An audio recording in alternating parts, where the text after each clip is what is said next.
and pitched every day, every day.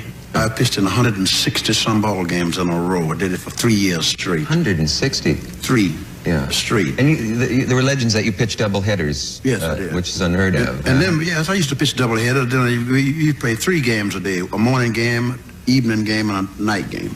Once you pitched a no-hitter in Chicago, I believe. You drove all night to Pittsburgh. No, it was in Pittsburgh. Drove all night to Chicago, and then pitched a shutout in Chicago. What? Yeah, but they didn't tell you the little car I was in. They didn't tell you about that. My knees, I didn't ever see where I was going. I didn't know where I was going till I got there. You didn't mean to go to Chicago.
Alright, everybody,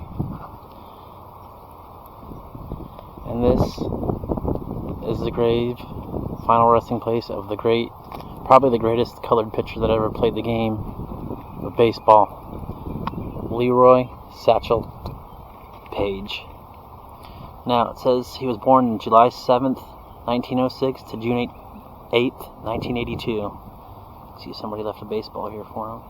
Now, when it comes to his birth date, there's been a lot of people who argued that he was a lot older than what he was. And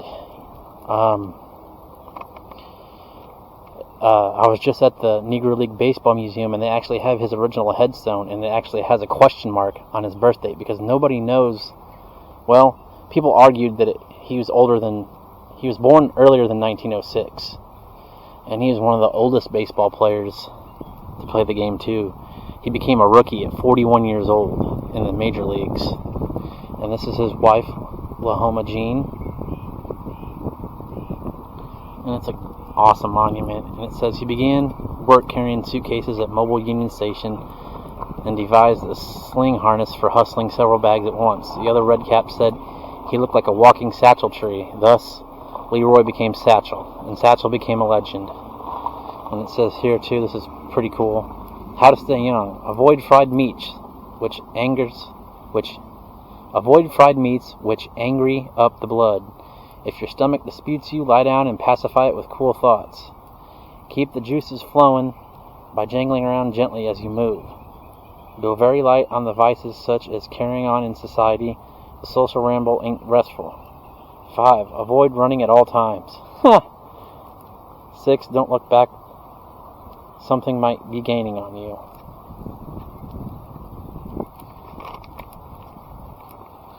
Now, he began his career in the Negro Leagues in 1920 after being discharged from reform school.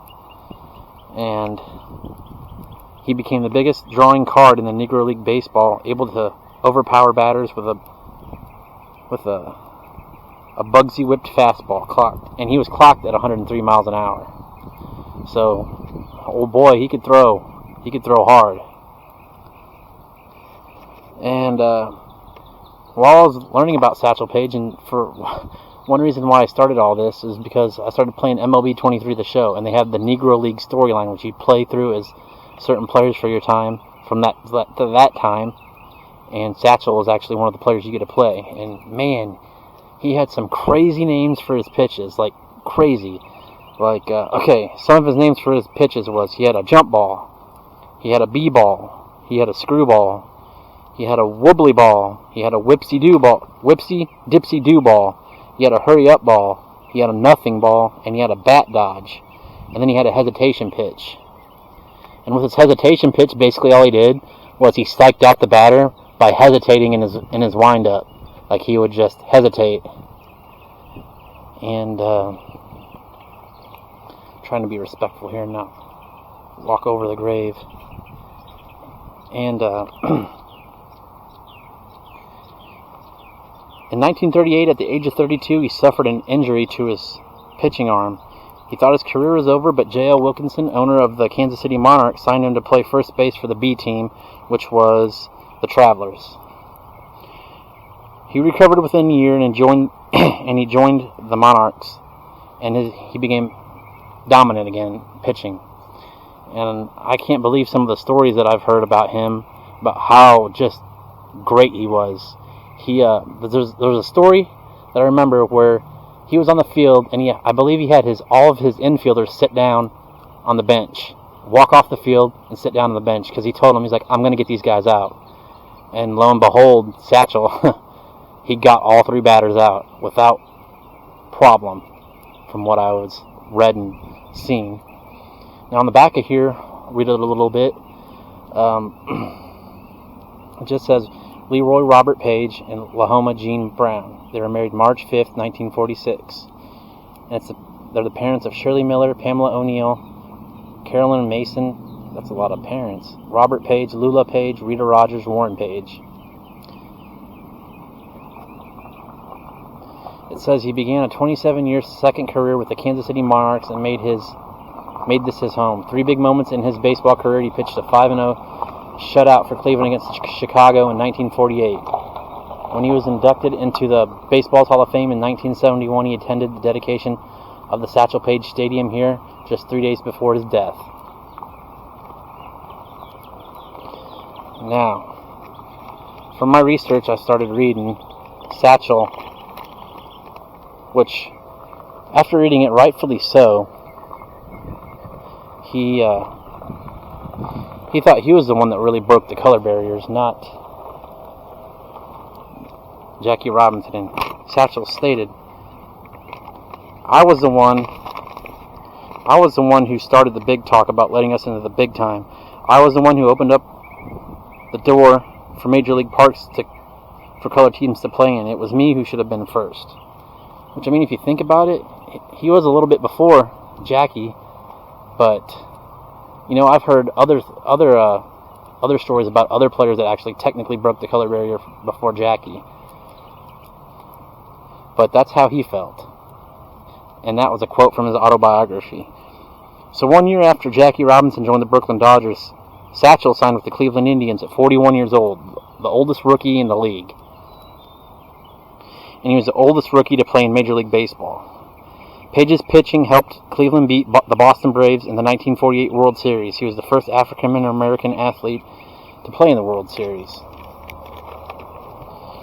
Paige stayed with the Indians for 1 more year, then played 3 seasons with the St. Louis Browns. His final season was in 1965 with the Kansas City Athletics.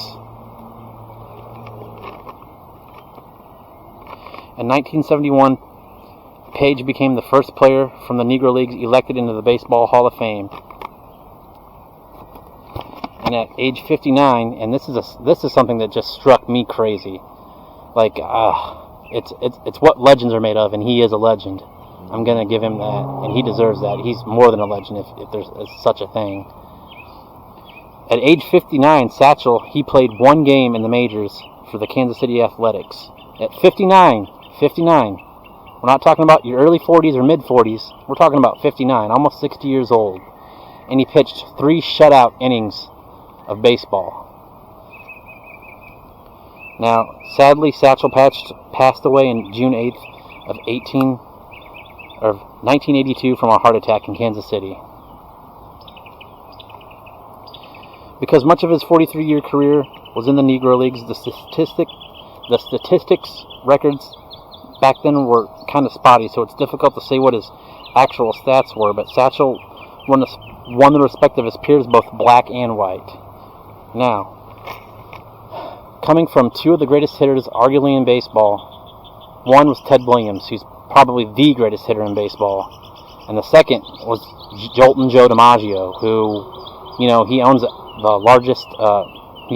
record for the longest hitting streak, which I don't think it's ever going to be touched. And these are two of the greatest hitters ever in baseball. And what they had to say, Ted Williams said that Paige was one of the greatest pitchers in baseball. And Joe DiMaggio said Satchel was the best, and he was the fastest pitcher I have ever faced. And just some of his Major League Baseball stats, he played in 391 games. He had 118 wins and 80 losses and 44 saves. He had 1,411 hits, 635 runs,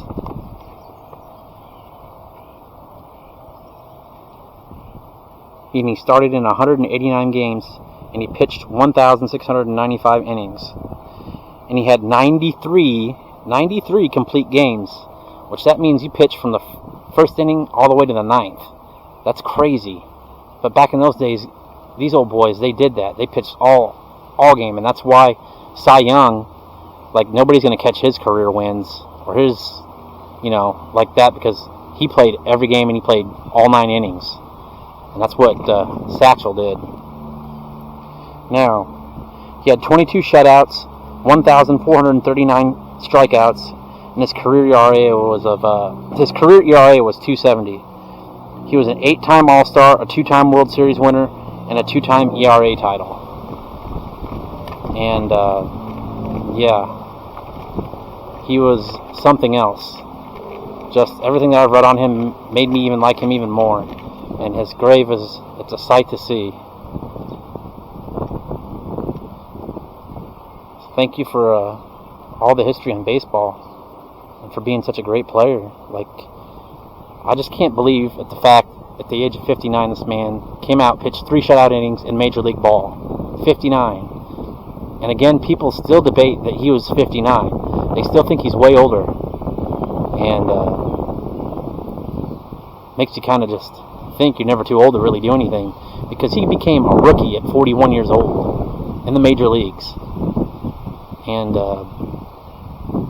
he was just something else, and I love reading about him and reading stories about him, especially when he had his infielders. And they said he did it more than once. He had his infielders go sit on the bench, and he struck them out. He got them all out. He didn't need his infielders. He was that confident in his pitches. He was that confident in his command. And once he got older, he had to start using his command a little bit more than he did, and his accuracy more than he did his speed. He was a truly great pitcher, a truly great person, and an inspiration, really. He really was. And this is where he is resting.